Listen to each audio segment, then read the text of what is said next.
When life gets unpredictable, preparation matters. In medicine, it's all about staying alert, ready for whatever comes through the door. On the road, it's no different. That's why Volvo designs vehicles to help anticipate risk, reduce harm, and protect lives. The Volvo XC90's advanced safety systems inspire confident decisions wherever the road takes you. The Volvo XC90, for life. Proud sponsor of the Pit Podcast. Learn more at volvocars.ca/safety.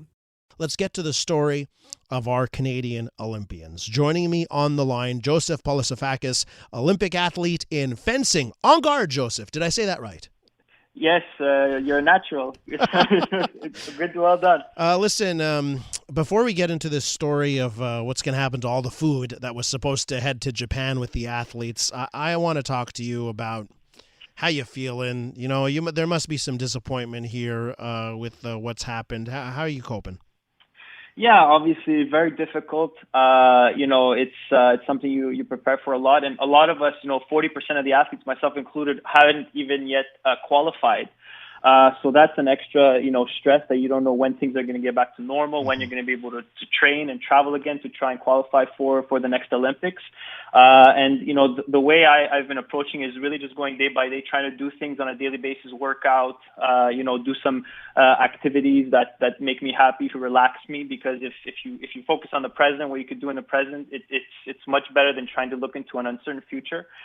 So that's how I've been trying to stay sane. How do you keep up the training regimen if you can't get the usual fencing in, right? Yeah, fencing. The fencing part is hard to maintain outside of a fencing hall. I have my mask and I hit it with my saber as like a dummy, but it's not exactly the same thing. Yeah. So focusing a lot on being physically staying in shape. I do an hour workouts a day. I try to now do a couple of runs outside. At a safe distance from everyone.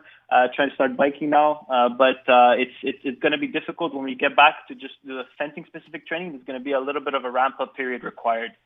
Joseph, for me, I've had moments where, I get depressed, I get a little down that we've gone through this for, 8 weeks now. And there's been a couple of times, obviously there's some boredom that comes up, but there's been a couple of moments where I get a little tinge of anger, right? Like there's no one to blame, but I'm just like, I'm angry of all the things that we're missing out on, right? Have you had anger? It's not anger. It's more, like I said, for me, it's about not knowing when you get out of this. That's what gives me anxiety and stress. Like, okay, well, when is this going to end? When are we going to be able to go back to normal? Because I just want to get back to doing what, I want to be doing, to travel and try and compete and train and qualify for the Olympics. So I try not to get into a place of anger, because, that doesn't help me, and it doesn't get me anywhere, and there's no one to actually blame, and everyone's trying to do their best.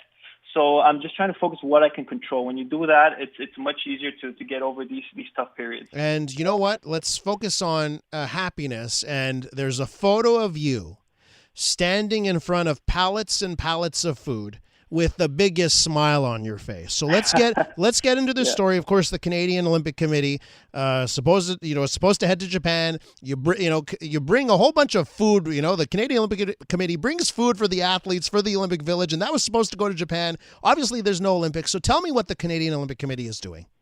Yeah, so what happened is, with partners of the Olympic Committee, notably Coca-Cola, General Mills, and Mondelez, send over a massive shipment of snacks and food to complement the actual food that's in the Olympic cafeteria. So this is just for Team Canada athletes. It's a lot. It's actually 5,976 pounds of snacks and beverages that were supposed to be shipped to Tokyo. What we decided to do, or what the partners decided to do, was instead redirect all this food that was supposed to go to Tokyo, to Moisson Montreal. So a local, very, very important food bank that's one of the biggest in Canada.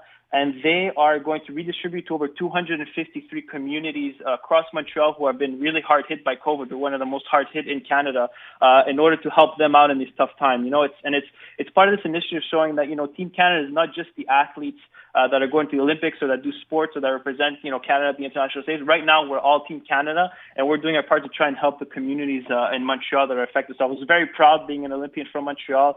Being there, I was able to unpack a lot of the products, speak with the the director of Montreal. We were there with the executive director with the director of COC as well, and just thanking these partners that contributed so much. And it's actually worth nearly $60,000 in food that was distributed. Well, and we know that food banks are having a particularly tough time right now with so many people that are unemployed and underemployed right now. So this is much needed at this time. Joseph, what about your conversations with your fellow athletes? How's Team Canada doing?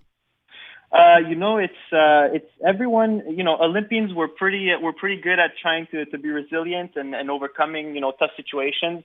Of course, what's hard is a lot of athletes had a lot of plans after Tokyo. Some were either retirement or other post Olympic plans. You plan your life on 4-year cycles.